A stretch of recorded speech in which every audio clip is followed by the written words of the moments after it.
চন্দ্ৰ বড়ো ডাঙৰীয়ালৈ শ্ৰদ্ধা ভাজন এখো প্ৰাৰম্ভণিতে আজি আনুষ্ঠানিক বিদায়খনত আপোনালৈ আমাৰ আন্তৰিক শ্ৰদ্ধা জ্ঞাপন কৰিছোঁ। আপুনি বৰপেটাৰ PHCত 1986 চনত বেচিক হেল্থ ৱৰ্কাৰ হিচাপে যোগদান কৰি আপোনাৰ কৰ্মজীৱন আৰম্ভ কৰিছিল। তাৰ পিছতে ক্ৰমে ওদালগুৰি SD, BHW, বৰপেটা PHCত মইনামাতা ছেক্টৰত basic health inspector, joint director of health service malaria Guwahati 2005 পৰা 2011 লৈকে মেলেৰিয়া ইনস্পেক্টৰৰ পৰা ছিনিয়ৰ মেলেৰিয়া ইনস্পেক্টৰ হিচাপে পদোন্নতি হয়। চিৰাং জিলাত 2011 চনত এছিষ্টেণ্ট মেলেৰিয়া অফিচাৰ হিচাপে যোগদান কৰি 2022 চনত ভাৰপ্ৰাপ্ত ডিষ্ট্ৰিক্ট মেলেৰিয়া অফিচাৰ হিচাপে কৰ্মৰত হৈ সুদীৰ্ঘ কাল নিষ্ঠা সহকাৰে সেৱা আগবঢ়াই 31 আগষ্ট ইংৰাজী তাৰিখে কৰ্মজীৱনৰ পৰা অৱসৰ গ্ৰহণ কৰিলে। আপুনি সুদীৰ্ঘ দিন ধৰি স্বাস্থ্য বিভাগত আগবঢ়োৱা অৱদানক আমি শ্ৰদ্ধাৰে সোঁৱৰিছোঁ। এই বিভাগৰ এগৰাকী নিষ্ঠাৱান কৰ্মচাৰী হিচাপে আপুনি কৰ্মৰ প্ৰতি যি দায়িত্ববদ্ধতাৰ উদাহৰণ দেখুৱালে সেয়া আমাৰ উত্তৰপুৰুষৰ বাবে প্ৰেৰণাৰ উৎস হৈ ৰ'ব। আপোনাৰ আদৰ্শ, ব্যক্তিত্ব আৰু সদা নিষ্ঠা কৰ্মৰাজি যুটীয়া স্বাস্থ্য সেৱা সঞ্চালক চিৰাং কাৰ্যালয়ৰ স্মৃতিৰ সঁফুৰাত চিৰজ্যোতিষ্মান হৈ থাকিব। শেষত আপোনাৰ সুস্বাস্থ্য আৰু দীৰ্ঘ জীৱন কামনা কৰি পৰমপিতা পৰমেশ্বৰৰ ওচৰত প্ৰাৰ্থনা জনালোঁ। আন্তৰিকতাৰে যুটীয়া স্বাস্থ্য সেৱা সঞ্চালক চিৰাঙৰ সমূহ বিষয়া কৰ্মচাৰীবৃন্দও হয়।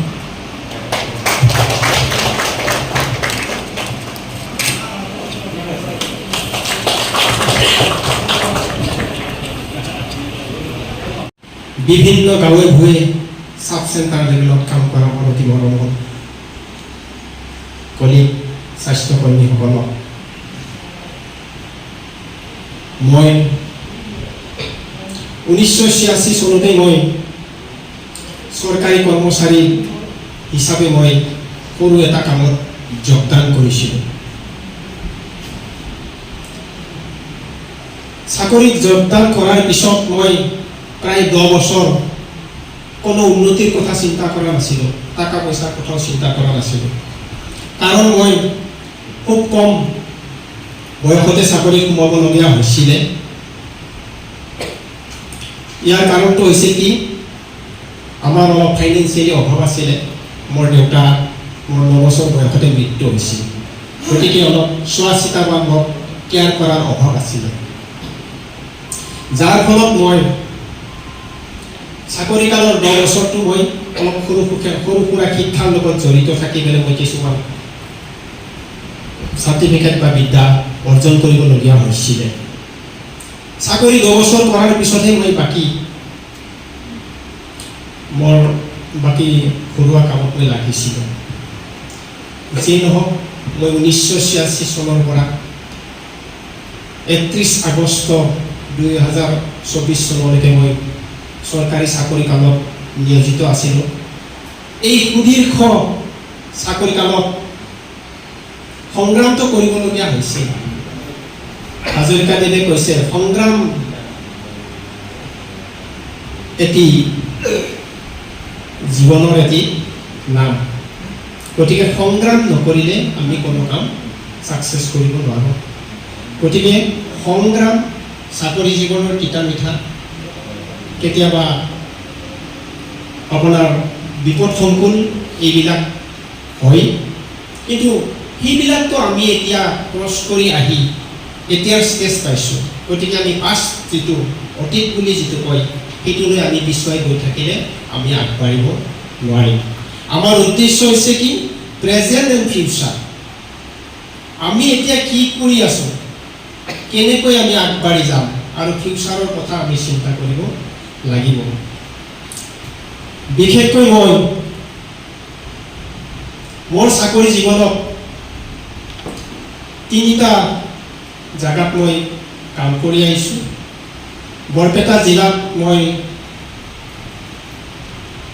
17 বছৰমান কাম কৰিছোঁ। মই ষ্টেট হেডকোৱাৰ্টাৰত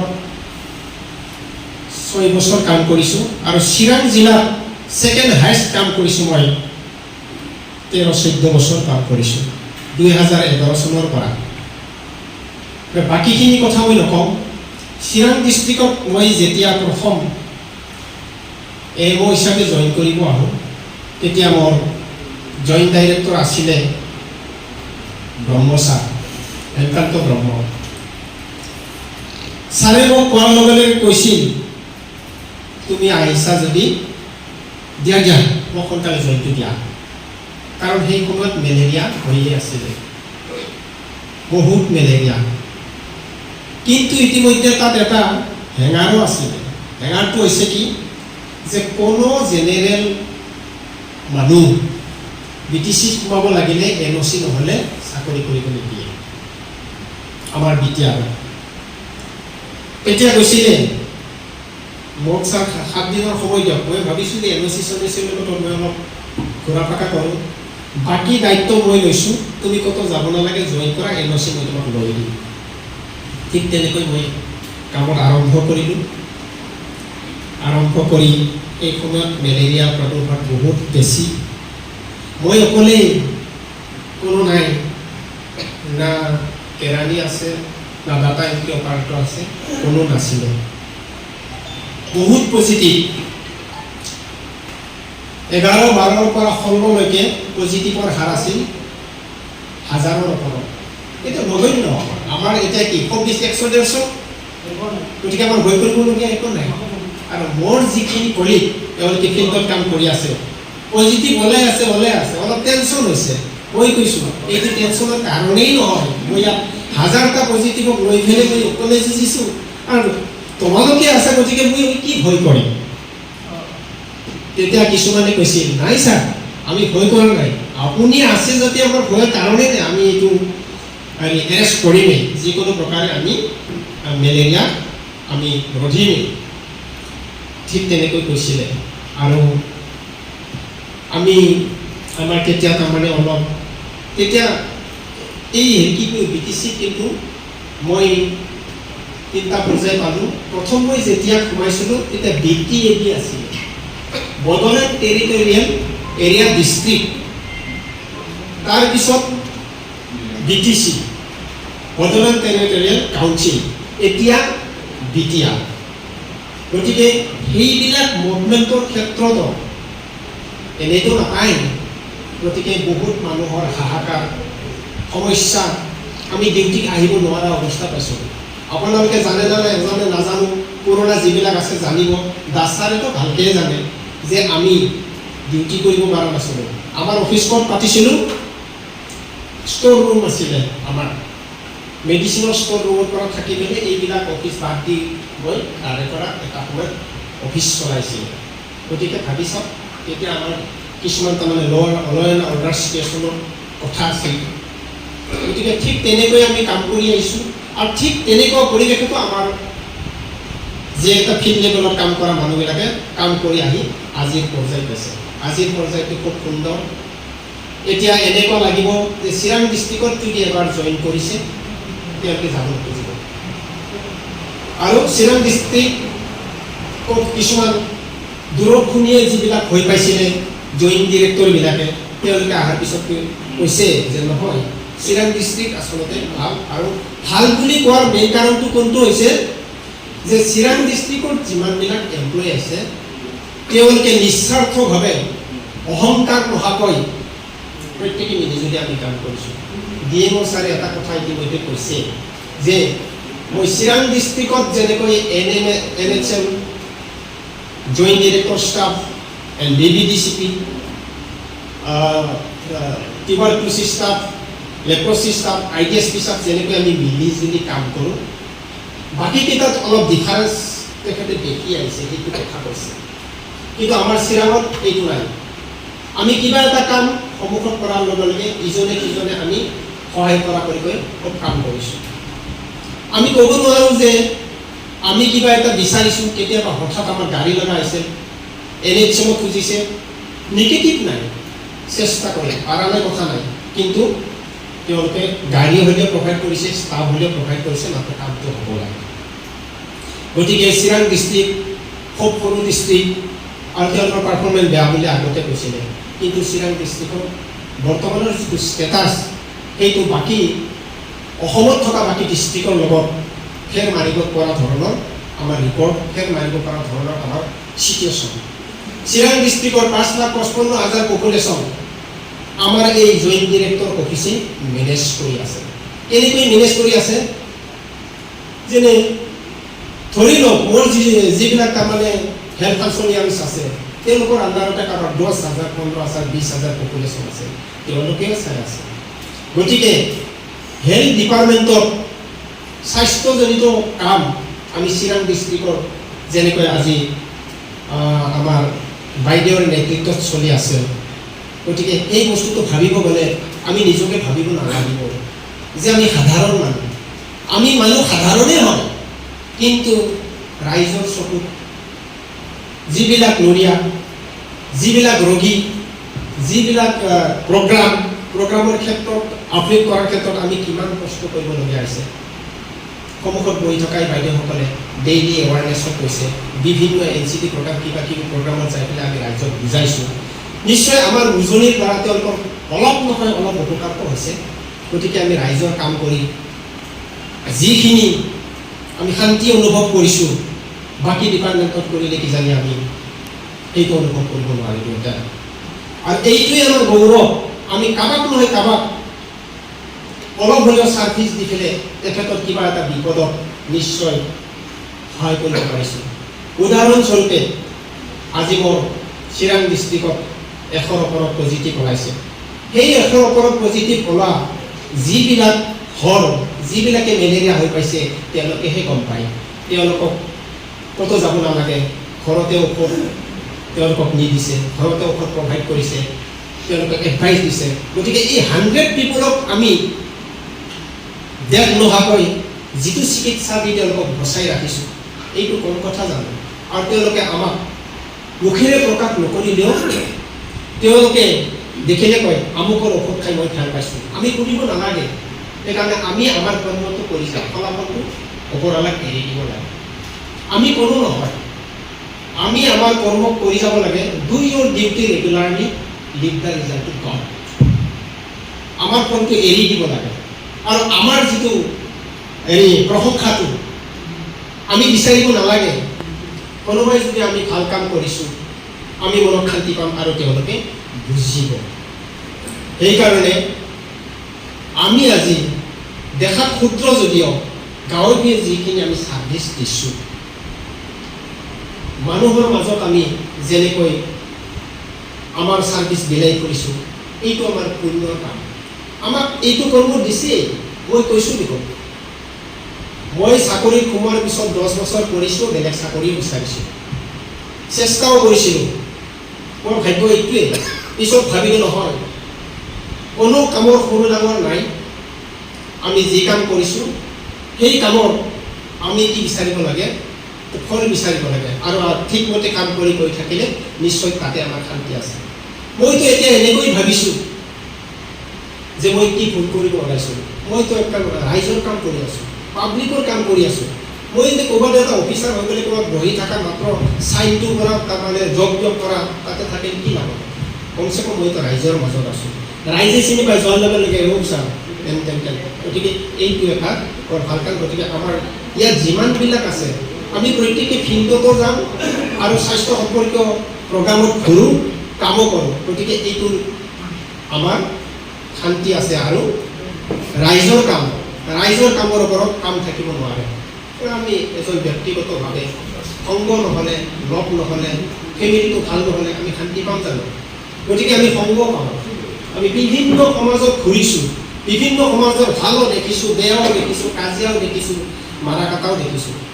আমি ভালখিনি বাছি ল'ব লাগিব। আৰু য'ত বিপদ সংকুল তাৰ পৰা কাইদা কৰি বাছি আহিব লাগিব।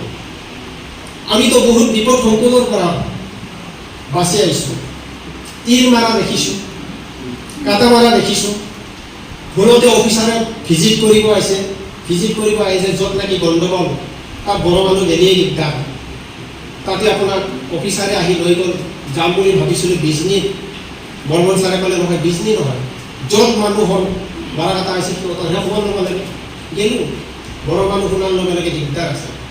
তাতেতো ফিল্ডত যোৱাৰ পিছত বৰ্মন ছাৰে বাৰে বাৰে মাতে, বড়ো এইখিনি যাওক গৰম এই দুই তিনি বছৰ চাচোন পিছত মই অলপ হেংমে কৰোঁ হ'ব চা লগত এজন তাৰমানে এজন হেৰি আছে বৰা ছাৰ আছে ক'লোঁ মই তেখেতক লাহে লাহে ক'লোঁ ছাৰ ইয়াত বড়ো মানুহ আজিলৈকে পদাৰ্পণ কৰা নাই এস্কৰ্ট দিছে মাত্ৰ লাচিয়ালা এটা পুলিচ তাৰপিছত তেখেতে বৰ্মন ছাৰক ক'লে এই আপুনি বড়ো নক'ব বহা হওক চিৰাং ডিষ্ট্ৰিক্টত কাম কৰিছোঁ আৰু বহুত আৰু মই এই সুযোগত এটা কথা ক'ব লাগিব মই যেতিয়া প্ৰথম ইয়াতে জইন কৰিছিলোঁ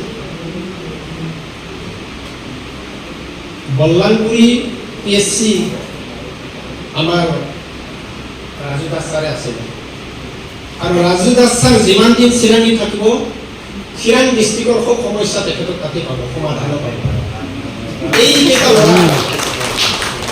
এইকেইটা ল'ৰাক তেখেতে গাইড দিছে কোনো ক'ব নোৱাৰে আৰু ৰাজু দাসে তেখেতে কি অফিচাৰ হিচাপে নাছিল তেওঁলোকৰ লগত বন্ধু হিচাপে কেতিয়াবা আৰু অফিচাৰ চেয়াৰটো আছে যে কেতিয়াবা অফিচাৰ হিচাপে কেতিয়াবা বন্ধু হিচাপে কেতিয়াবা কলিগ হিচাপে তেখেতে চলাইছিল যাৰ ফলত তেখেতক উপযুক্ত এজন ইনচাৰ্জ থাকোঁতে তেখেতক ইনচাৰ্জ পাইছিল মৌপিয়া ছাৰ আপোনালোকে আহি দেখিছে বোধহয় আচলতে বল্লামপুৰী PSCৰ ইনচাৰ্জ আছিল তেখেত কিন্তু তেখেতে নোৱাৰে তেখেতে চলাইছিল আৰু গোটেইকেইটা প্ৰগ্ৰামতে মাত্ৰ ফোন কৰক আহক ক'ত যাব লাগে বলক এই তেতিয়াতো আপোনাৰ এইপিনে আপোনাৰ মষ্ট দীঘল বাট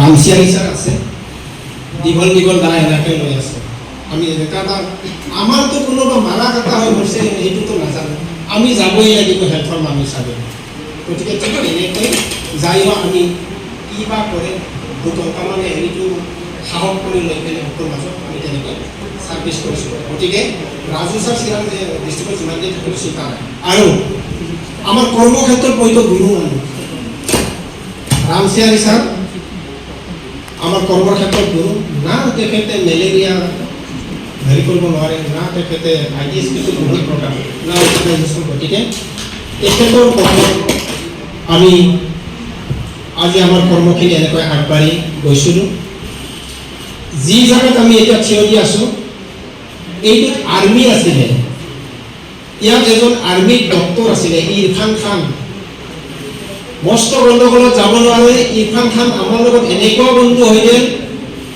তেখেতে মনে মনে তাৰমানে ৰাস্তাত চিকিউৰিটি নি থৈ দিয়ে প্ৰত্যেক ৰাস্তাতে অলপ অলপ 2-3 ফাল মানৰ মূৰে মূৰে আপোনালোকে কাম কৰি আহক একো চিন্তা কৰিব নালাগে নিজে গুচি যায় নিজৰ ডক্টৰ ষ্টাফ লৈ পেলাই তাতে পঢ়াইবাৰী বুলি জেগাত যদি 100-200 জন মানুহ বহি আছে সেই 200 জনেই পজিটিভ গতিকে এনেকুৱা অৱস্থা আছিল আৰু আৰ্মিয়ে আমাক বহুত সহায় কৰিছিলে আৰু আমাৰ জানে এই বাছলেটত আছে আমাৰ যিবিলাক চিটিৰ আমাৰ ORE আছে তেওঁলোকে জানে যে আমি কি অৱস্থাত কাম কৰিছোঁ যিয়ে নহওক মই মোৰ কৰ্মফালৰ পৰা বিৰতি ল'লোঁ এইটো চৰকাৰৰ নিয়ম চৰকাৰৰ নিয়মক মই মানি মই মোৰ কৰ্মক্ষেত্ৰৰ পৰা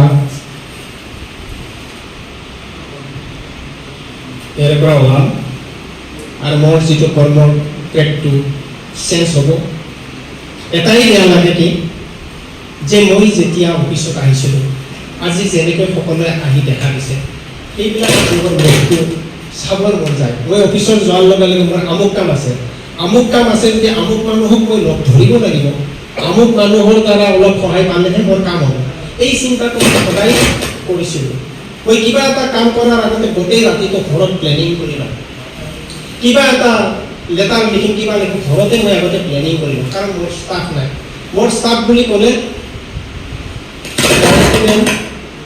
এই আমাৰ চানচুমা বিশ্বজিৎ আৰু এতিয়া আমাৰ দেৱী ওৱান সিহঁতেই মোৰ অফিচাৰ সিহঁতেই মোৰ কেৰাণীও সিহঁতেই মোৰ ড্ৰাইভাৰ আৰু মই ফিল্ডত গ'লে কোনোবা মানুহ আহিলে খবৰ ৰখা মানুহ সিহঁতে এতিয়াও তেনেকৈ চলি আছে হয়তো মই যোৱাৰ পিছত গায়ত্ৰী মেমৰ মোৰ এই দায়িত্বখিনি তেখেতক ল'ব লাগিব আৰু পাৰিব। খুব এক্সপাৰ্ট, বেছি দিন হোৱা নাই।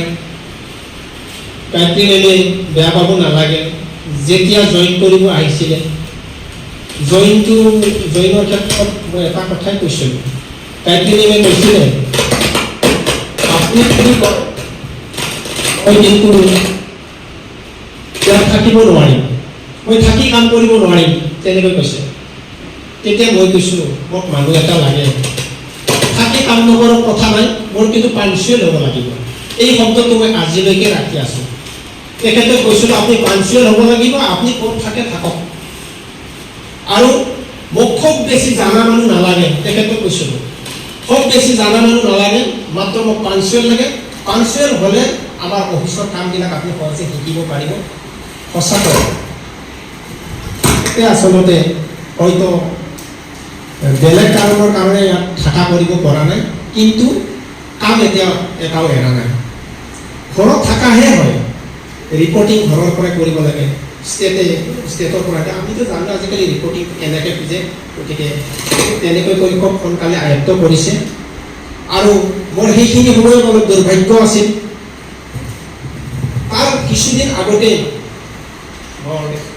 আমাৰ DFO ছাৰ তেখেতে বৰপেটালৈ ট্ৰেন্সফাৰ হৈ গৈছিলে, আৰু তাৰ কিছুদিন পিছতেই মই গমেই পোৱা নাই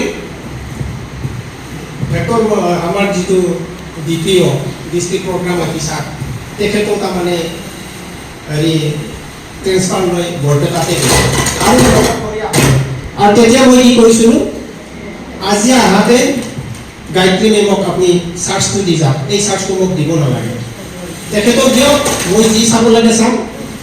নতুন আহাতে তেখেতক কৈছোঁ আপুনি পাঞ্চুৱেল হ'ব মেম, আপুনি হেৰিটো লওক। ঠিক তেনেকৈ চলি আছে। আৰু তেতিয়া হয়তো তেখেতে কি ভাবিছিল নাজানো, মই কিন্তু বাকী একো এষাৰ কথা কৈছিলোঁ যে আপুনি পাঞ্চুৱেল হ'ব। যিয়ে নহওক চলি আছে, ঠিকে থাকে চলি আছে। আৰু মই বেছি দীঘলীয়া নকৰোঁ। আমি ব্যক্তিগতভাৱে ফিল্ড লেভেলত আজি মোৰ সন্মুখত যিমানবিলাক ব্যক্তি আছে, ব্যক্তিগতভাৱে তেওঁলোকৰ লগত অকল মই অফিচিয়েলি নহয়, মই নিজৰ ভাই বন্ধুৰ নিচিনা, মই তেওঁলোকৰ ডাঙৰ ভাইৰ নিচিনা। চব কামত মই আগৰণুভাৱে লৈ কেতিয়াবা সিহঁতক কামৰ তাগিদাত মই দুআষাৰ অলপ টানকৈ ক'ব পাৰোঁ নিশ্চয় কোৱাই হয় কামৰ তাগিদাত। গতিকে সেই বস্তুটো মোৰতো মনতেই নাথাকে, কোনো মনত ৰাখিব নালাগে। আৰু মই দেখিছোঁ চিৰাং ডিষ্ট্ৰিক্টত মই মোৰ ফিল্ড লেভেলৰ কাৰণে যিটো এটা এছ'চিয়েট বনাই লৈছিলোঁ কামৰ ক্ষেত্ৰত, আমাৰতো য'ত ক'ৰবাত এপিডেমিক এণ্ডেমিক হয় তেওঁলোকে আৰ্মিৰ নিচিনাকৈ কাম কৰিছে। এতিয়াও তেওঁলোকে নাভাবে তাৰ ছেকশ্যনত যি কাম কৰা নাই তাৰ কাৰণে তাত পজিটিভ বাঢ়িছে, তাক কৰিব দিয়ে। এই কথা মই শুনা নাই। যাব লাগে, গ্ৰুপ বনাইছে, লগে গুচি গৈছোঁ। আৰু তেওঁলোকৰ মাজত চিনিয়ৰ জুনিয়ৰ আছে। মই এটাই কথাত মই প্ৰথম বক্তাতে কৈছিলোঁ, যেতিয়া মই এৱাৰনেছ কিবা এটা মিটিঙত মই কৈছিলোঁ, প্ৰথম বক্তাতে যে চাওক আমি কিন্তু মিলি চলি চবেই কাম কৰিম দেই, কিন্তু এটা কথা, অলৱেজ অবে দ্য চুপেৰিয়ৰ অৰ্ডাৰ। নিজৰ চিনিয়ৰ, নিজৰ ওপৰৰ যি বিষয়া তেওঁলোকক মানি চলিবা, তাত আমাৰ মান সন্মান নাযায়। মোৰ চুপেৰিয়ৰজন শিক্ষাত অলপ কম হ'ব পাৰে, দ' হি ইজ চিনিয়ৰ, গতিকে আমাৰ সেইটোক লৈ কোনো অহংভাৱ ৰাখিব নালাগে, কামহে হ'ব লাগে। আমাক যি কামৰ কাৰণে যিখিনি কোৱালিফিকেশ্যন সেইটো আছে, আমাক ভাই নালাগে না। কিন্তু আমাৰ এতিয়া কি আৱশ্যকতকৈ আমাৰ বহুত ভাই শিক্ষিত ব্যক্তি ইয়াত আছে আৰু সোমাবলগীয়া হৈছে due to the crisis of তাৰমানে আমাৰ গভৰ্ণমেণ্ট চাকৰিৰ অভাৱত। গতিকে যিয়ে নহওক মই আজি অশান্তি অনুভৱ কৰিছোঁ আৰু মই চিৰাং ডিষ্ট্ৰিক্টৰ পৰা মই আজি বিদায় ঋতু ল'বলৈ খুব ভাল পাইছোঁ। বিশেষকৈ মই বাইদেউক কৈছোঁ আগতেও আৰু এতিয়াও মই শেষত এখন কথা কওঁ, বাইদেউৰ নিচিনা মাতৃসুলভ ব্যক্তি আৰু আমাৰ ডাঙৰ বাইদেউ হিচাপে যেনেকৈ অফিচত আমি তেখেতৰ আদৰ্শ দেখিছোঁ সেইটো সদায় মনত ৰ'ব আৰু মই নিজকে ভাগ্যৱান বুলি ভাবিছোঁ এনেকুৱা এজন জইণ্ট ডিৰেক্টৰৰ পৰা মই মোৰ বিদায় পদটো পাম বুলি। ইয়াতেতো আমাৰ কেইবাজনো জইণ্ট ডিৰেক্টৰ আহিছে, কেইবাজনো জইণ্ট ডিৰেক্টৰ আহিছে, তেওঁলোকৰ পৰা মৰম সান্নিধ্য পাইছোঁ, তেওঁলোকৰ পৰা এডভাইচ বহুত পাইছোঁ। আনকি মই ষ্টেট লেভেলতো ডাইৰেক্টৰ লেভেল এডিশ্যনেল ডাইৰেক্টৰ বহু ব্যক্তি মই লাভ পাইছোঁ আৰু সেইবিলাক মোৰ কাৰণে খুব পজিটিভ ধনাত্মক দিশ। তেওঁলোকৰ পৰা যিখিনি জ্ঞান আহৰণ কৰিছোঁ সেইখিনি আহি মই চিৰাং ডিষ্ট্ৰিক্টত মই এপ্লাই কৰিব চেষ্টা কৰিছিলোঁ আৰু সেই অনুপাতে মোৰ যিখিনি বন্ধুবৰ্গ যিখিনি মোৰ গাঁৱে ভূঞে আছে তেওঁলোকক মই যেতিয়াই বিচাৰিছোঁ তেতিয়াই পাইছোঁ আৰু মই ইয়াত MBBDCP হিচাপে মই সোমাই থাকিবলৈ গৈ থাকিব লাগে। কিন্তু এই চিৰাং ডিষ্ট্ৰিক্টৰ যিটো জইণ্ট ডিৰেক্টৰ অফিচে মোক যি লাগে তেওঁলোকে কোনো ক্ষেত্ৰতে কপাৰেট নকৰাকৈ থকা নাছিলে। আনকি মোক কেতিয়াবা পলিঅ'ৰো ছুপাৰভাইজ কৰিব দিছিলে, কেতিয়াবা ইমিউনাইজেশ্যনো চাব দিছিলে, কেতিয়াবা লেপ্ৰচিৰো ট্ৰেইনিঙতো থাকিব দিছিলে, কেতিয়াবা টিউবাৰকুলোচিছতো। আৰু তেতিয়া ভাবিছোঁ মোক যিমান কাম বতাইছে সিমানে মই আচলতে ভাল পাইছোঁ, তাৰ পৰা মই এটা জ্ঞান আহৰণ কৰিব পাৰিছোঁ। আৰু ধন্যবাদ বাইদেউ, যিকোনো আমাৰ মিটিঙে বা যিকোনো প্ৰগ্ৰামবিলাকত আপোনালোকে মোক সন্মুখত এটা আসন দি আপোনালোকৰ মাজত মোক শ্বেয়াৰ কৰিব দিছিলে। এইবিলাক কথা মোৰ মনত থাকিব আৰু আজি চাকৰিৰ শেষ দিনৰ যিটো আমাৰ সকলোৰে সাক্ষাৎ, এই সাক্ষাতত আমাৰ এই মেডাম তিনিজনে হঠাতে যি প্ৰাক মই গীত গালে আৰু যিটো গীত ইমান সুন্দৰ গীত, গতিকে মোৰ মনত থাকিব। এটা সময়ত মই বৰবাবুক যেতিয়া বিদায় দিব লগা হৈছিলে মই ভাবিলোঁ যে আমি অলপ গান চান গাব পাৰিলে ভাল হ'ব। তেওঁলোকে কোৱাৰ লগে লগে আগুৱাই আহিছিলে, ৰিহাৰ্চেল নাই। মিটিঙৰ 15 মিনিটমান আগত আমি ৰিহাৰ্চেল গান দিছিলোঁ। গতিকে ঠিক তেনেকুৱা সহযোগ, অকল গানৰ কাৰণে সহযোগ নহয়, কৰ্মৰ ক্ষেত্ৰতো ঠিক তেনেকৈ সহযোগ পাইছিলোঁ, পূজাৰ লগে লগে পাইছিলোঁ। গতিকে মই সকলোৰে সুস্বাস্থ্য কামনা কৰিছোঁ আৰু নিশ্চয় জীৱিত সময়ত কাৰোবাক নহয় কাৰোবাক ক'ৰবাত নহয় ক'ৰবাত আমি লগালগি হওঁ, তেতিয়া আমি যেন চাকৰি জীৱনত যেনেকৈ ভাই ভনী আছিলোঁ, যেনেকৈ আমি খোলাভাৱে আমাৰ কথা বতৰা আমি হৈছিলোঁ, ঠিক তেনেকুৱা আচৰণটো মই পাম বুলি আশা কৰিছোঁ। সুস্বাস্থ্য কামনা কৰিছোঁ। ইমানতে মই বক্তব্য সামৰিছোঁ।